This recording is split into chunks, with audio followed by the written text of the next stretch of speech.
पहले भी आपके प्रोग्राम में ही हम पहले भी ये बात करते रहे हैं, शेपिंग द बैटलफील्ड को जो है इस तरह से शेप किया जाता है कि आपके जीत के चांसेस बढ़ जाएं। कैसे हुआ है? शुरुआत जो हमने की वो टेररिस्ट कैंप को लेकर के हिट किया जी।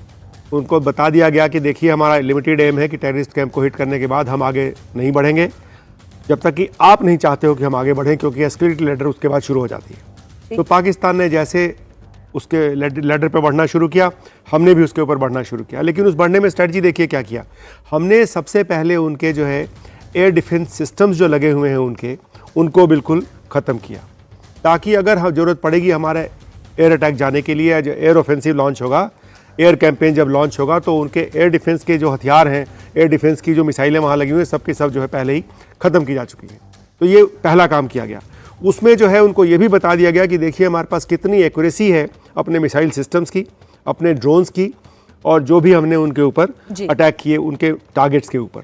उनके देखिए अगर आप टारगेट्स एयरफील्ड जो अटैक किए, बिल्कुल सेंटर के अंदर बड़े बड़े गड्ढे बने, वो आपकी एक्यूरेसी जाहिर करते हैं। एक अटैक भी ऐसा नहीं था जो फेल हुआ है। जी। जितने अटैक किए वो सारे कामयाब हुए हैं। और वही डीजीएडी बता रहे हैं कि अब हमारी कैपेबिलिटी इतनी है कि अब अगर पाकिस्तान ने कुछ किया तो अब जो होगा वो फिर ज्यादा बड़ा होगा। इसका मतलब तो यही है ना, अगर मैं सही शब्दों में समझ रही हूँ। बिल्कुल सही आप समझे। और ये दूसरा फेज ये हो गया कि हमने उनके जो डिफेंसिव सिस्टम्स थे उनको खत्म किया।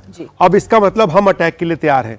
अभी अगर आप देखें तो जितनी ये विजिट्स हो रही हैं सीडीएस की और आर्मी चीफ की, हमारी जो बूट्स ऑन ग्राउंड है, जो ज़मीनी सेना है, उसको बिल्कुल इस बात के लिए तैयार किया जा रहा है कि इसके बाद अब जो है हम ज़मीन पे हमला करके उनकी ज़मीन पकड़ेंगे, ताकि कल को जब इस तरह से वॉर रुकेगी तो हम इनको टेबल के ऊपर निगोशिएट करने में हमारा पक्ष भारी पड़ेगा। तो ये तीसरा फेज़ हो जाएगा इसका ये। और इन सब के पीछे एक बड़ा लेसन जो कि दिया हमने पाकिस्तान को भी और विश्व को भी, क्योंकि जितने भी ये हमने एक्शन लिए ये उन हथियारों से, उन कैपेबिलिटीज़ से था जो हमारी आत्मनिर्भरता या सेल्फ रिलायंस की कैपेबिलिटीज़ थी।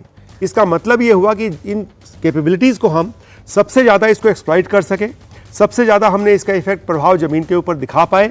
तो ये भी एक मैसेजिंग है कि अगर देखिए कि हमारे पास इतनी लिथैलिटी है कि अगर कल को हम ग्राउंड एक्शन लेकर के अगर आगे बढ़ेंगे तो उसका जो खामियाजा आपको भुगतना पड़ेगा, जरा सोच समझ के आप आगे सोचना इस बात को सरकार ने की।